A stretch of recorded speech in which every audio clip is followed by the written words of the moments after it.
آئیے میں آپ کو ماہ رمضان کی فضیلت پر ایک حدیث پاک سناتا ہوں۔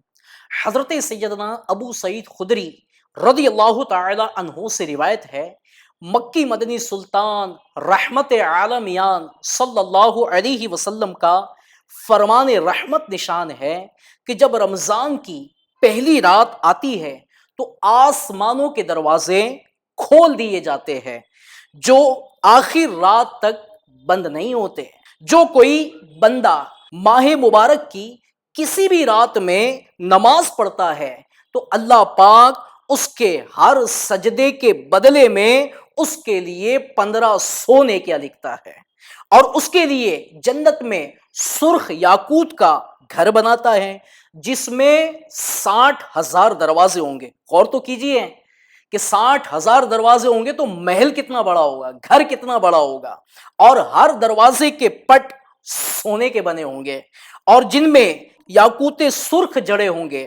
پس جو کوئی ماہ رمضان کا پہلا روزہ رکھتا ہے تو اللہ پاک مہینے کے آخر دن تک اس کے گناہ معاف فرما دیتا ہے، اور اس کے لیے صبح سے شام تک 70,000 فرشتے دعائے مغفرت کرتے رہتے ہیں۔ رات اور دن میں جب بھی وہ سجدہ کرتا ہے اس کے ہر سجدے کے بدلے اسے جنت میں ایک ایسا درخت عطا کیا جائے گا کہ اس کے سائے میں گھوڑے سوار 500 برس تک چلتا رہے۔ اے عاشقان رسول، کیا آپ نے اس مہینے کے لیے تیاری کر لی ہے؟ نہیں کی ہے تو اب کر لیجئے، نیتیں کر لیجئے کہ اس مبارک مہینے کو نیکیوں میں گزارنے کی کوشش کریں گے۔ ابھی سے شیڈیول بنا لیجئے، ٹارگٹ بنا لیجئے کہ اتنے قرآن پاک کی تلاوت کرنی ہے، اتنے درود و سلام پڑھنے ہیں، اتنا اللہ کا ذکر کرنا ہے۔ پورا ماہ رمضان ہمیں اللہ کرے تلاوت قرآن کرتے ہوئے، مکمل روزے رکھتے ہوئے، اللہ کا ذکر کرتے ہوئے، درود و سلام پڑھتے ہوئے، صدقات و خیرات کرتے ہوئے، مکمل زکوٰۃ ادا کرتے ہوئے ہم گزارنے میں کامیاب ہو جائے۔ اے عاشقان رسول، یہ بھی ذہن میں رکھیے گا کہ ایسا نہ ہو کہ یہ مہینہ غفلت میں گزر جائے۔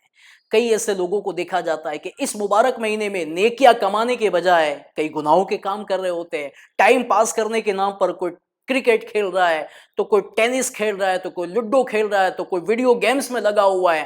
پیارے اسلامی بھائیوں، اس سے ہمارا وقت تو پاس ہو جائے گا، پاس کیا ہوگا بلکہ ضائع ہوگا۔ ہمیں وقت کو ضائع نہیں کرنا بلکہ عبادت میں گزارنا، اور اتنا بڑا جو نیکیوں کا خزانہ ہمارے سامنے موجود ہے اس کو حاصل بھی کرنا ہے۔ اور کہیں ایسا نہ ہو کہ ہماری وجہ سے، ہمارے کرکٹ کھیلنے کی وجہ سے، لڈو کھیلنے کی وجہ سے، شور شرابہ کرنے کی وجہ سے کئی بیچارے مریض، کئی لوگ آزمائش میں آ جائے، تکلیف میں آ جائے اور ان کی عبادتوں میں خلل پہنچے اور کہیں اللہ ہم سے ناراض نہ ہو جائے۔ تو پیارے اسلامی بھائیوں، ہمیں کوئی ایسا کام نہیں کرنا جس کو کرنے سے گناہ ملے، رب ناراض ہو، لوگوں کو تکلیف پہنچے، بلکہ اس مبارک مہینے کو انشاءاللہ نیکیوں میں گزارنے کی کوشش کرنی ہے انشاءاللہ عز و جل۔